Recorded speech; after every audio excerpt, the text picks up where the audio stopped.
Good morning mga ka-travelers, this is again John from Road Crew Travels, and it's been 2 weeks na hindi tayo nakapag-upload, so medyo busy lang. And today's video, so maiksing video lang naman to, at i-update ko lang sa inyo kung ano na yung status ni Abby. Abby is our new car, which is Toyota Avanza. This is the J-type model, so 1.3 liters lang siya. And update ko sa inyo, it's been 3 months na since nabili namin ditong si Abby. May namin siya nabili this year, 2024. And today is August 15. Actually, nakapag-setup na rin ako ng second PMS namin.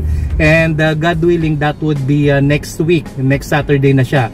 Kasi dun sa rulings ng pagpapa-PMS ng sasakyan, dapat 3 months or makaabot na ng 5,000 kilometers ang odometer ng inyong sasakyan. So whichever comes first, dapat ipa-PMS yun na ang inyong kotse para naman well-maintained ang status ng inyong sasakyan. So para wala masyadong aberya na ma-encounter kayo when it comes sa pagpapatakbo ng makina neto. Nice! Kasi kung halimbawa hindi kayo magpapa-PMS, unang-una sa lahat, ang magiging problema ninyo is yung mismong makina ng inyong sasakyan. No! Yung oil neto is mangingitim na, tapos yung mga bakal na nasa loob ng inyong sasakyan, kumbaga sa joints ng tao is magkakaskasan yan hanggang sa matuyo na yung oil.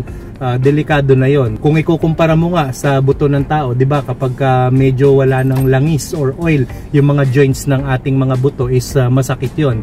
Well, ganun din naman yung status ng ating sasakyan, kasi part ng pagpapa-PMS ng inyong sasakyan is yung change oil. Well, actually nakausap ko na nga yung Toyota last time, actually parang 2 weeks ago nung nagpa-schedule ako ng PMS.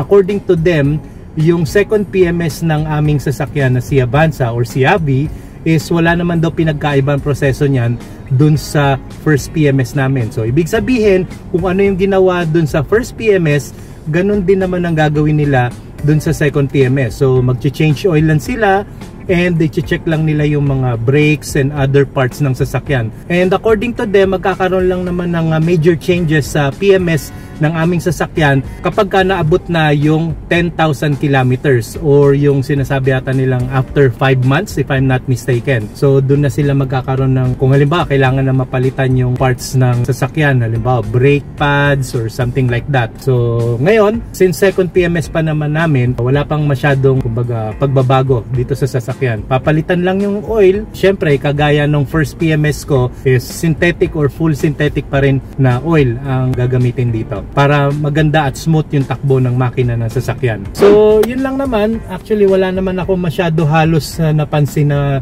diferensya dito sa sasakyan na to, maliban sa isa. Okay, may napansin lang ako dito sa aming sasakyan this past few weeks, na pag ini-start ko yung sasakyan namin is hindi siya agad-agad nag-i-start. So kinabahan ako, kala ko naman ang naging diferensya nito is yung baterya nito. Pero chinek ko naman, bago naman yung kanyang battery from the time na inavail namin nito. Ano po, hindi naman siya yung parang stock lang na galing dun sa kasa. Ang naging repair ko or ang naging troubleshooting na ginawa ko dito is in-off ko muna uli yung sasakyan, waited for a couple of seconds, and then inapakan ko yung clutch ng 2 beses as well as the gas. Ayun, nag-start naman na. Pero syempre hindi naman ako professional mechanic, kumbaga parang wild guess na lang yun, yung ganong klaseng troubleshooting ko na what if kung ganon ang ginawa ko. Yun nga, pinapakan ko yung clutch and then yung gas, gumana naman. Pero tatanong ko pa rin sa expert sa Toyota kung bakit ganon yung naging sitwasyon ng aming sasakyan. Since bagong-bago to, kinabahan ako bakit nga hindi agad-agad nag-start. Meron namang gasolina yung sasakyan namin, hindi naman siya yung nauubusan, ano po. So yun yung isa sa mga pointers na i-verify ko sa kanila kung normal lang ba yung ganong sitwasyon sa aming sasakyan. At least nagkaroon na rin kayo ng idea kung halimbawa Avanza user din kayo or Avanza owner na kagaya ng model ng aming sasakyan which is J-type. Para kung may ganong encounter kayo na problem, pwede nyo rin namang i-consult yung expert sa mismong kasa, diba? At least mabibigyan pa kayo ng payo kung ano yung dapat ninyong gawin. Yung sa akin, kumbaga parang ano lang yun hula-hula ko lang na natsyempohan ko na umandar nung yun yung ginawa kong troubleshooting. But other than that, so wala pa namang masyadong problema ito. Smooth pa rin ang kanyang driving. Wala namang naging aberya sa mga parts or sa mga electronics ng sasakyan na ito. So okay na okay pa si Abby. So yun lang ang masasabi ko dito. At sulit naman ang pagkakabili namin dito. Okay? So I guess yun lang muna mga ka-travelers. At mamaya-maya at babiyahin na ako. Dahil syempre magbabayad din tayo ng mga bills. Ang ating mga obligasyon kailangan natin gawin.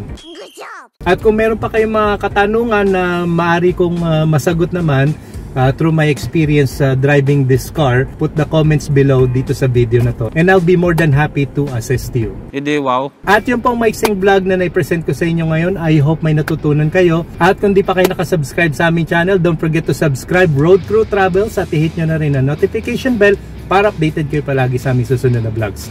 So till next time mga ka-travelers, maraming salamat at God bless.